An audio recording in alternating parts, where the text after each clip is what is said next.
Le livre du ciel, tome 10, 15 janvier 1911. Les intérêts sont le poison des prêtres.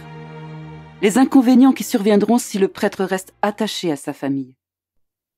En étant toujours dans mon état habituel, mon adorable Jésus s'est montré tout en pleurs.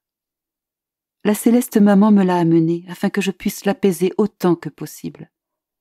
Alors je l'ai embrassé, je l'ai caressé, et je l'ai serré tout contre moi en lui disant « Qu'est-ce que tu veux de moi? Ne veux-tu pas un peu d'amour pour te rendre heureux et calmer tes pleurs? Ne m'as-tu pas dit toi-même en d'autres occasions que ton bonheur c'est mon amour? Je t'aime tellement, tellement, mais je t'aime avec toi-même, parce que seul je ne sais pas comment t'aimer.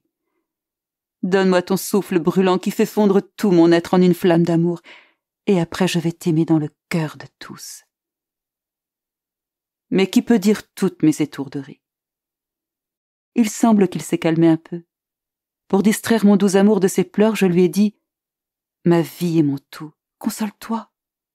Que de bien résultera des rencontres des prêtres.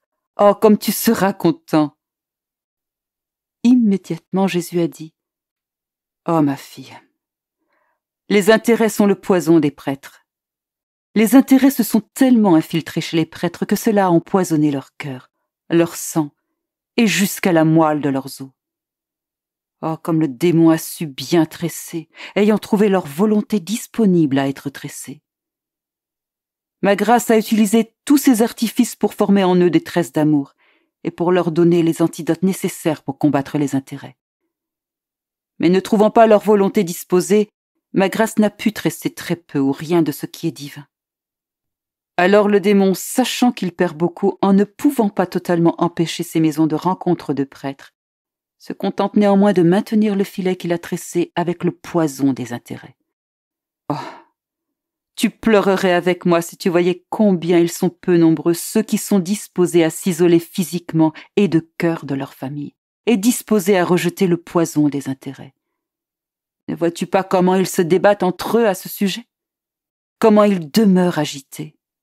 À quel point ils s'enflamment? Ils croient plutôt que c'est une absurdité, quelque chose qui ne convient pas à leur état. Pendant que Jésus disait cela, je voyais des prêtres qui, eux, étaient disposés. Comme ils étaient peu nombreux. Jésus est disparu et je me suis retrouvée avec moi-même. Éprouvant de la répugnance à écrire ces choses qui concernent les prêtres et en ayant fait le sacrifice à cause de l'obéissance qui le veut ainsi, mon bien-aimé Jésus est donc revenu ensuite. Il m'a donné un baiser pour me récompenser du sacrifice que j'ai fait.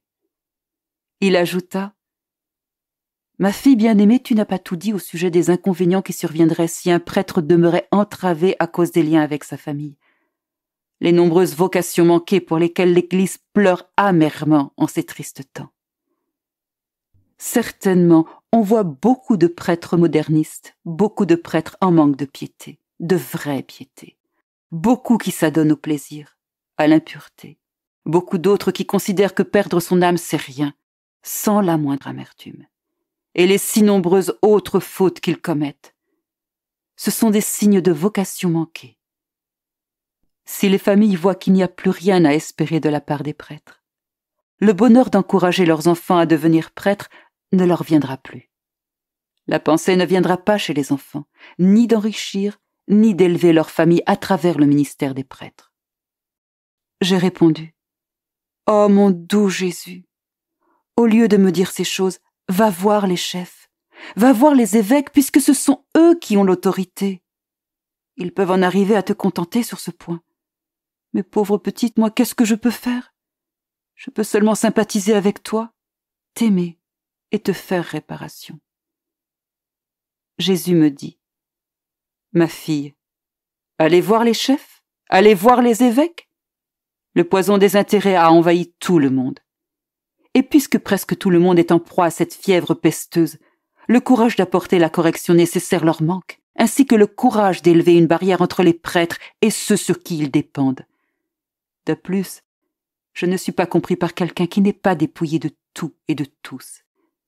Ma voix résonne mal à leur oreille. Ça leur paraît plutôt une absurdité, quelque chose qui ne convient pas à leur condition humaine. Si je parle avec toi, Nous nous comprenons assez bien. Et s'il n'y a pas autre chose, je trouve au moins une ouverture pour exprimer ma douleur. Et toi, tu vas m'aimer davantage parce que tu connais mon amertume.